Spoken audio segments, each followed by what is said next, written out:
Right sir. Bharatiya Janata Party జాతీయ కిసాన్ మోర్చా ఇన్ఛార్జ్గా బండి సంజయ్కి అవకాశం ఇచ్చారు సార్. సో భవిష్యత్తులో మరిన్ని పదవులు దక్కబోతూ ఉన్నాయా తెలంగాణ భారతీయ జనతా పార్టీ నాయకులకు? అంటే ఆల్రెడీ ఇప్పుడు డాక్టర్ లక్ష్మణ్ పార్లమెంటరీ బోర్డు మెంబర్గా ఉన్నారు సార్. కిషన్ రెడ్డి కేంద్ర మంత్రిగా ఉన్నారు. ఎందుకంటే వారికి బీజేపీ స్కీమ్ ఆఫ్ థింగ్స్లో ఏంటంటే సౌత్ ఇండియా నుంచి లిమిటెడ్ లీడర్స్, నార్త్ నుంచి ఎంతమంది అయినా దొరుకుతారు వాళ్ళకు. ఎందుకంటే హిందీ రాష్ట్రాల నుంచి ఎంతమంది అయినా దొరుకుతారు. మొదటి నుంచి డెఫిసిట్ ఎక్కడ అంటే సౌత్ ఇండియా. కర్ణాటకలో పార్టీ బలంగా ఉన్నప్పటికీ కూడా కర్ణాటకలో నాయకత్వం బలంగా లేదు. ఇప్పుడు ఒక్క యడియూరప్ప ఒక్కడే బలంగా ఉండే నాయకుడు, ఇప్పుడు ఆయన అయిపోయింది. సో ఆయన కొడుకు పార్టీ రాష్ట్ర అధ్యక్షుడు. మిగతా బసవరాజ బొమ్మాయికి కానీ ఇంకా ఇతర నాయకులకు కానీ ఆ స్థాయి గుర్తింపు రాలేదు. అంటే యడియూరప్ప నీడన పెరిగారు కర్ణాటక బీజేపీ. అందువల్ల ఇండిపెండెంట్గా ఒక లీడర్షిప్ ఎమర్జ్ కాలేదు. ఇక మిగిలింది కేరళ అవకాశం లేదు, మీకు తమిళనాడు బలం లేదు, ఆంధ్రప్రదేశ్లో లేదు. సో ఎంటైర్ సౌత్ నుంచి బీజేపీకి ఒక పెద్ద లీడర్షిప్ డెఫిసిట్ ఉంది. అందుకే మీరు గమనించండి, ఛాన్స్ వస్తే అవకాశం వస్తే సౌత్ నుంచి నాయకుల్ని ప్రమోట్ చేస్తుంటారు. ఇప్పుడు అందుకే నిర్మలా సీతారామన్ ఆమె ఏం సౌత్లో ఎక్కడ లోక్సభకి ఏం గెలవలేదు, కానీ ఆమె ఫైనాన్స్ మినిస్టర్గా కూడా అవకాశం వచ్చింది.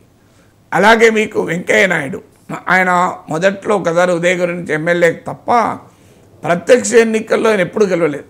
కానీ కర్ణాటక నుంచి రాజస్థాన్ నుంచి ఇతర రాష్ట్రాల నుంచి వెంకయ్య నాయుడు లాంటి లీడర్లను, బంగారు లక్ష్మణ్ లాంటి లీడర్లను రాజ్యసభ పంపించారు, నిర్మలా సీతారామన్ను.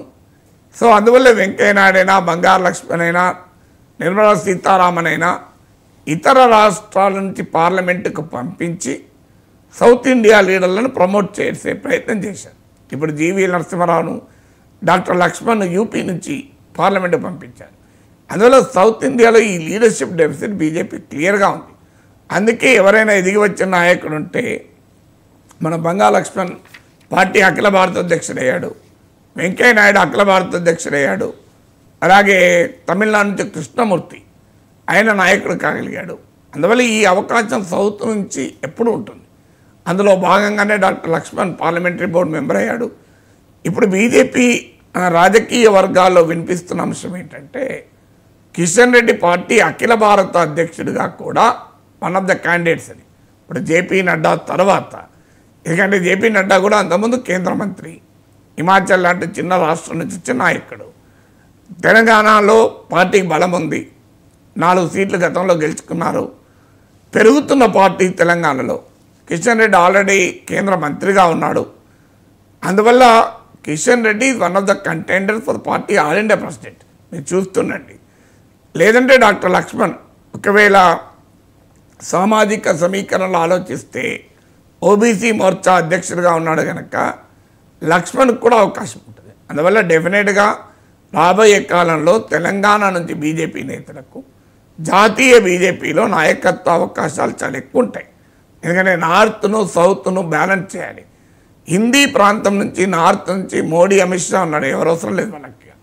అందువల్ల సౌత్లో మోడీ మ్యాజిక్ కూడా పనిచేయడం లేదు. కర్ణాటకలో చూసాం, తెలంగాణలో చూసాం. అందువల్ల అనివార్యంగా సౌత్ ఇండియా నుంచి పొటెన్షియల్ లీడర్లను బీజేపీ పికప్ చేసుకోవాలి. అందులో తెలంగాణ నేతలైన కిషన్ రెడ్డి, లక్ష్మణ్ లాంటి వాళ్లకు డెఫినెట్గా అవకాశాలు ఉన్నాయి. Right sir. మరో టాపిక్ సార్, శాసనమండలి సభ్యులుగా మంత్రిమండలి